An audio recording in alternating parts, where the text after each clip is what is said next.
Snow caps mountain, नीचे रेगिस्तान जैसा पहाड़, ये व्यू आपको कहीं नहीं मिलेगा, ये लेह में ही मिलेगा।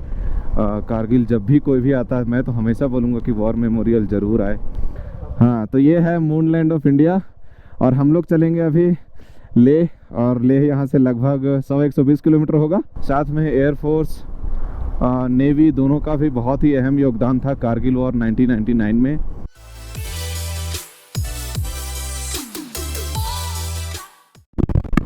तो आज हो रहे हैं, कितना टाइम हो गया, तो आज है 17 जून और टाइम हो रहा है 9:30, 9:34 और हम लोग निकल गए हैं द्रास से।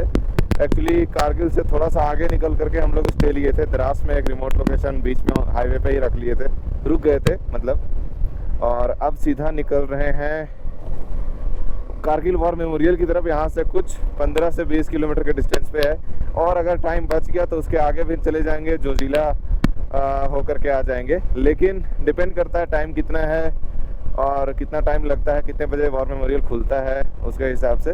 और हम लोग कारगिल से थोड़ा आगे बढ़ के द्रास की तरफ इसलिए भी आए थे, हम लोग कल रात को चाह रहे थे, मतलब शाम को चाह रहे थे कि जितना क्लोज हम वॉर मेमोरियल के रुके उतना आसानी होगा नेक्स्ट डे। तो उस हिसाब से हम लोग थोड़ा क्लोज आकर के रुके, और अभी हम लोग सीधा जा रहे हैं कारगिल वॉर मेमोरियल। अगर खुला रहा तो पहले वो विजिट करेंगे, अगर नहीं खुला रहा तो हो सकता है कि फिर आगे बढ़ जाएं और फिर हम लोग सीधा चले जाएं जोजिला होकर के वापस आएंगे और फिर वॉर मेमोरियल कवर करेंगे और फिर वापस लेह के लिए निकल जाएंगे। तो होपफुली आज शाम तक 7 बजे तक, 8 बजे रात तक हो सकता है लेह पहुंच जाएंगे। बट डिपेंड करता है सब कुछ, कितना रुकते हैं, लंच वगैरह भी करना है। अभी ब्रेकफास्ट करके हम लोग वो होटल से निकल गए, चेकआउट किए अभी जस्ट 9:30 बजे। तो सीधा चलते हैं, ये है नेशनल हाईवे 1 जो लेह को श्रीनगर से कनेक्ट करता है। और नीचे जो नदी बह रही है ये नदी है शुरू रिवर, लेकिन यहाँ पे शायद शुरू नहीं, यहाँ पे शायद वो द्रास रिवर इसको कहते हैं, द्रास नाम है इस नदी का। तो बगल में द्रास रिवर जा रही है और उसी के साइड बाई साइड जो है नेशनल हाईवे 1 बना हुआ है जो श्रीनगर को लेह से कनेक्ट करता है। तो मिलते हैं गाइज, अभी है हम लोग कारगिल वॉर मेमोरियल के रास्ते से द्रास से थोड़ा सा पीछे से निकले हैं, और ये रहा टाइगर हिल का फर्स्ट व्यू यहाँ से दिख रहा है। मैं ज़्यादा देर ब्लॉग करूँगा नहीं क्योंकि ये मिलिट्री एरिया है और यहाँ पे तो सिविलियन एरिया है, आगे मैं कैमरा बंद कर दूंगा। बस यही दिखाने के लिए मैं कैमरा ऑन किया हूँ कि टाइगर हिल जो जिसपे कारगिल की वॉर हुई थी वो हिल, वो चोटी यहाँ से डायरेक्ट दिखती है, आप देख सकते हो। तो बस इतना ही, मैं सीधा कंटिन्यू करता हूँ वॉर मेमोरियल की तरफ और फिर मिलते हैं थोड़ी देर में। लेकिन ये चोटी जो फोटोज़ में काफ़ी बार देखा था वो अभी मैं लाइव देख रहा हूँ और अभी रास्ते में हूँ, तो काफ़ी मतलब अलग सा फीलिंग आ रहा है, क्या बताऊँ, फीलिंग मैं बता नहीं सकता। तो अभी समय हो रहा है 12:30, हम लोग काफ़ी देर तक वॉर मेमोरियल एक्सप्लोर करे, हर एक चीज़ पढ़े, हर एक लेटर पढ़े हैं, जितने भी हमारे जवान, शहीद जवान के लेटर थे जो कारगिल वॉर में अपने सर्वोच्च बलिदान दिया है। तो काफ़ी समय लग गया थोड़ा सा, लेकिन कोई बात नहीं, बहुत ही अच्छा लगा मुझे यहाँ पे विज़िट करके। कारगिल जब भी कोई भी आता है मैं तो हमेशा बोलूँगा कि वॉर मेमोरियल ज़रूर आए। और काफ़ी ज़्यादा स्टोरी भी मुझे जानने को मिला, वहाँ पे जो सोल्जर थे वो स्टोरी भी बता रहे थे, प्लस काफ़ी स्टोरी जो लिखा था वो पूरा म्यूज़ियम में रखा हुआ था। उस टाइम के गोला बारूद जो दुश्मन पाकिस्तान की आर्मी जो यूज़ करे थे वो सारा आइटम पड़ा हुआ था, इंडियन आर्मी क्या क्या यूज़ करे थे वो सारा डिटेल्स था, सब कुछ मतलब इन डिटेल था इस वॉर मेमोरियल में। और मैं एक ओवरव्यू बताऊं, कारगिल वॉर शुरुआत कैसे हुआ था, कौन कौन सा पॉइंट था जो कब्जा किए थे। जैसा अभी मैं सुना हूँ, मुझे थोड़ा सा पहले से भी पता था, बट जितना अभी मैं सुना हूँ वो मैं आपको बताता हूँ कि कारगिल वॉर 1999 मई के महीने में शुरू हुआ था, कुछ 19 या 20 मई का डेट था, मई के महीने में शुरू हुआ। और शुरुआत होने का कारण ये था कि पाकिस्तान आर्मी ने घुसपैठ करके जो अपने कारगिल एरिया के द्रास, कारगिल, बटालिक, मतलब ये LOC के अलोंग द बॉर्डर जो ये पहाड़ हैं, ऊंचे ऊंचे चोटियों को उसने घुसपैठ करके चढ़ाई कर ली। और वो इसलिए किया क्योंकि एक्चुअली 1971 के बाद एक एग्रीमेंट हुआ था इंडिया पाकिस्तान के बीच में कि ठंडी के मौसम में म्यूचुअली दोनों अपने अपने बेस पे आ जाएंगे, टॉप पे पेट्रोलिंग करने की ज़रूरत नहीं पड़ेगी। बट ऐसा धोखा किया पाकिस्तान आर्मी ने और उसने घुसपैठ कर दिया। उसके बाद हुआ क्या कि वॉर मेमोरियल जहाँ पे बना है उसके जस्ट पीछे तोलोलिंग का पहाड़ है, जहाँ से एक्चुअल ऑपरेशन विजय स्टार्ट हो गया था। इंडियन आर्मी ने ऑपरेशन विजय घोषणा किया। तो तोलोलिंग का जो पहाड़ था वो जीतने के लिए सबसे पहले आर्मी ने डिप्लॉय किया 18 ग्रेनेडियर बटालियन। उसके बाद उसके पीछे 2 राजपूताना राइफल्स थे जो उसको बाद में कैप्चर भी करें। और फिर 13 जम्मू एंड कश्मीर राइफल्स जिसको कैप्टन कर रहे थे कैप्टन विक्रम बत्रा। तो ऐसे करके मतलब हर एक battalion, Sikh battalion, Gorkha battalion, हर एक ऑल ओवर द इंडिया से जो डिफरेंट बटालियंस है उनका योगदान था। साथ में एयरफोर्स, नेवी दोनों का भी बहुत ही अहम योगदान था कारगिल वॉर 1999 में। प्लस एक चीज़ मैं और बताना चाहूँ, थोड़ा सा डिटेल में बता देता हूँ। तोलोलिंग कैप्चर करने के बाद उसका जो हाईएस्ट पॉइंट है वो है पॉइंट 5140 जो विक्रम बत्रा ने कैप्चर किया था। और उसके बाद विक्रम बत्रा को फिर से एक नेक्स्ट असाइनमेंट दे दिया गया था, तो वहाँ पे उन्होंने अपना सर्वोच्च बलिदान दिया। बट उससे पहले वो पॉइंट 5140 जो काफ़ी डिफ़िकल्ट था वो ऑलरेडी वो कर चुके थे। प्लस उसके बगल में जो टाइगर हिल के बगल में जो टॉप है, बगल में जो पहाड़ी है, उस पहाड़ी का नाम बत्रा टॉप है और वो विक्रम बत्रा के नाम पे ही रखा गया है जहाँ पे वो शहीद हुए थे। वो बत्रा टॉप से आगे फिर वो पड़ता है टाइगर हिल जो सबसे ऊंची चोटी है यहाँ पे, मतलब इस एरिया में। इसके अलावा और भी रीजन में लड़ाई हुआ था, जैसे द्रास में, बैटलिक में, कारगिल में, साउथ सियाचिन वाला एरिया में, मतलब अलॉन्ग द LAC काफ़ी हुआ था। तो ये था कोई क्विक ओवरव्यू। हम लोग वॉर मेमोरियल से निकल गए, अब सीधा हम लोग जा रहे हैं लेह के लिए। कहीं पे कुछ स्टॉप नहीं लेने वाले हैं क्योंकि यहाँ से लगभग 280 किलोमीटर है और समय भी लगने वाला है। तो कोशिश करेंगे शाम होते होते, मतलब अंधेरा का शुरुआत होते होते हम लोग पहुँच जाएं। बट डिपेंड करता है रास्ते पे, ट्रैफिक पे। बट रास्ते का मैं बता दूं, ये नेशनल हाईवे 1 जो है श्रीनगर से लेह चलती है, ये बहुत ही अच्छा रोड बना हुआ है। जो ज़िला पास का थोड़ा सा रूट ख़राब है, बट दो ज़िला पास हम लोग गए नहीं हैं।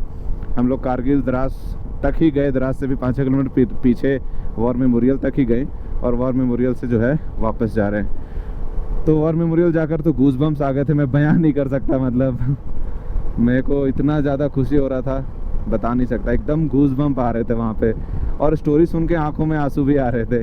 कैसे कंट्रोल कर रहा था वो पता नहीं, मेरे से हो भी नहीं पा रहा था। तो वो अलग चीज़ है, वो अलग ही एक्सपीरियंस था और मतलब कि एक मेमोरेबल एक्सपीरियंस हो गया मेरे लिए। मेरे दिमाग में हमेशा के लिए ये छप गया, मैं तो ये कहूँगा। बट एनीवेज अभी सीधा निकलते हैं ले। काफ़ी लंबा सफ़र तय करना है यहाँ से, कोशिश करेंगे कम स्टॉप लेने का।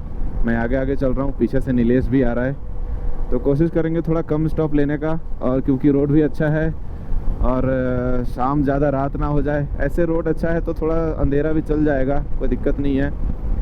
और दूसरी प्रॉब्लम ये है कि हम लोग लेह का जो होटल था वो बात नहीं किए हैं अभी तक, नेटवर्क वगैरह का प्रॉब्लम है, तो अभी तक वो भी नहीं हो पाया है।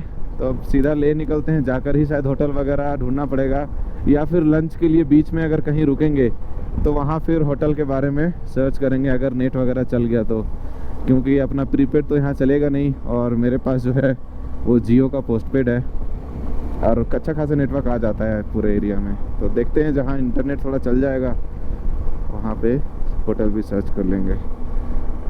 चलते हैं अभी लगातार, धूप भी काफ़ी तेज़ हो गई है गाइस। तो कारगिल से निकल कर हम लोग को 2 घंटे हो गए हैं और अभी हम लोग लेह वाले हाईवे पे हैं। लामायुरू यहाँ से लगभग 55 से 60 किलोमीटर है और मैं सोचा एक अपडेट दे दूँ 2 घंटे के बाद भी। अभी मतलब हम लोग हाईवे पे जो व्यू आ रहा है ना, ये देखो, ये नज़ारे, मतलब यूनिक सा पहाड़ है, पत्थर सा पहाड़ है। कहीं कहीं देखने में लगता है जैसे कि रेत वाला पहाड़ है, बट एक्चुअली वो रेत नहीं है, ये पूरा चट्टान है। मैं यहाँ कर्व थोड़ा पार कर लेता हूँ क्योंकि रोड तो बहुत ही सुंदर बना हुआ है ये हाईवे, लेकिन बस एक ही दिक्कत है क्योंकि ये पहाड़ों में बना हुआ है, उस कारण से ट्विस्ट एंड टर्न्स बहुत ज़्यादा हैं। जैसे अभी आप देख सकते हो इतना ज़्यादा टर्न है। और वो देखो ये सुंदर सा पहाड़ ये सुंदर बोलूँ या यूनिक बोलूँ मुझे समझ नहीं आ रहा है, लेकिन काफ़ी सुंदर और काफ़ी अच्छा है ये पहाड़ तो। और इधर देखो, मतलब 3 लेयर है पहाड़ों का। पहला लेयर जो रेत जैसा दिख रहा है, दूसरा लेयर जो ब्लैक पत्थर जैसा दिख रहा है, और तीसरा लेयर है जिसमें स्नो भरा हुआ है। मतलब 3 लेयर ऑफ माउंटेन यहाँ पे दिख रहा है, मतलब एक यूनिक कॉम्बिनेशन लग रहा है। तो अभी सीधा चलते हैं क्योंकि अभी भी काफ़ी समय लगेगा हम लोग को लेह पहुँचने में। 2:48 हो गया है अभी फ़िलहाल तो, और कोशिश करेंगे 7 या 8 बजे रात तक मतलब किसी तरह से पहुँच जाएं। लामायुरू में हो सकता है थोड़ा सा टाइम दें, 2-4 फोटोग्राफी करें, क्योंकि जो लामायुरू में मूनलैंड वाला एरिया है वहाँ पे शायद 2-4 फ़ोटो खींचें और फिर वहाँ से निकलेंगे। मन तो कर रहा है कि यहाँ पर भी रुक के 1-2 फ़ोटो ले लें या वीडियो बना लें, इसलिए थोड़ा सा यहाँ पे साइड में रोकते हैं और एक फ़ोटो या वीडियो ज़रूर लेते हैं। तब तक के लिए बाय बाय। तो लगभग 3 घंटे के राइड के बाद हम लोग लामायुरू पहुँच गए हैं। ये है लामायुरू गाँव, और ये जो पहाड़ है ये तो पहले भी आपको दिख ही चुका होगा और हमको भी दिख चुका है, कैमरा में तो आ ही गया है। पर यही है वो मतलब सुंदर पहाड़ जो लामायुरू से दिखता है, और लामायुरू में हम लोग का कोई स्टॉप है नहीं।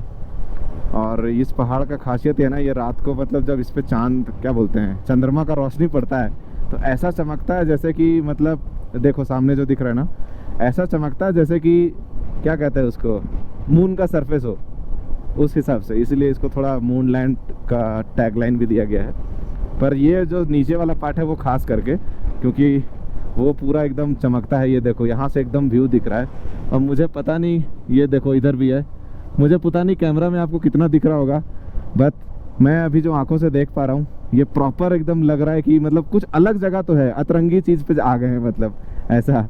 तो थोड़ा सा अतरंगी हम लोग के लिए भी है। और ये देखो अभी आया एक्चुअल व्यू, ये पूरा जो एरिया है ना पूरा एकदम चमकता है जब इसमें चंद्रमा का रोशनी पड़ता है रात के टाइम, और इतना ब्यूटीफुल लगता है। और अभी खुद ही ये दिन में इतना ब्यूटीफुल लग रहा है क्योंकि पीछे का पहाड़ ब्राउन है, सामने का जो उसका सरफेस है वो ब्राउन नहीं है, वो क्या है, क्या कहते हैं, थोड़ा सा क्रीमी कलर का है, वैसा है। और ये इसलिए हो गया क्योंकि हज़ारों साल पहले यहाँ पे जो नदी बहती थी, हज़ारों साल पहले जो यहाँ नदी बहती थी वो सूख गई है, तो ये सारा पत्थर जो है वो ऊपर हो गया है और इतना सुंदर लगता है क्या ही बताऊं। तो थोड़ा सा यहाँ पे रुकते हैं, 1-2 शायद फ़ोटो वगैरह लेंगे और फिर यहाँ से निकल जाएंगे, है कि नहीं। हाँ हाँ, तो ये है मूनलैंड ऑफ इंडिया, और हम लोग चलेंगे अभी लेह, और लेह यहाँ से लगभग 100-120 किलोमीटर होगा गाइस। तो ये था मूनलैंड ऑफ इंडिया। अब यहाँ से हम लोग निकल रहे हैं, आप देख सकते हो इसी व्यू को, इसी पहाड़ को और इसी एरिया को कहते हैं मूनलैंड ऑफ इंडिया। तो अब यहाँ से निकलते हैं हम लोग, 10 मिनट का ब्रेक यहाँ पे लिए हैं, 2-4 फ़ोटो लिए और फिर यहाँ से निकल रहे हैं। फिर से आपको मैं एक बार व्यू दिखा देता हूँ इधर से। ये था कंप्लीट व्यू। अब यहाँ से निकलते हैं सीधा लेह के लिए, और कोशिश करेंगे बीच में अगर कुछ दिखा पाऊँ, कुछ मज़ेदार ब्यूटीफुल कुछ मिले तो ज़रूर मैं कैप्चर करूँगा और दिखाऊँगा। पर अभी सीधा निकलते हैं लेह के लिए नॉन स्टॉप, अभी अब कहीं रुकना नहीं है गाइस। अभी जस्ट लेह पहुंचने वाले हैं।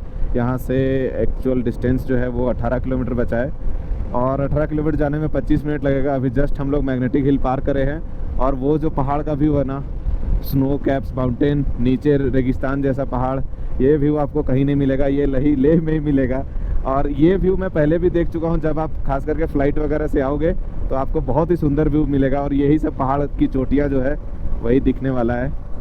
अभी तो हम लोग को बाइक से भी दिख गया दूर से, सिटी से शायद आपको दिखे ना दिखे मुझे नहीं पता, पर यहाँ से जो व्यू एकदम क्लियर दिख रहा है, कुछ मार्केट एरिया नहीं है, कुछ बिल्डिंग्स नहीं है, एकदम साफ़ सुथरा सीधा एकदम दिख रहा है। बहुत सुंदर नज़ारा है, नज़ारा को एंजॉय करते हैं। कर्व आ गया है, थोड़ा धीरे चलते हैं, और उसके बाद पहुँचते हैं लेह।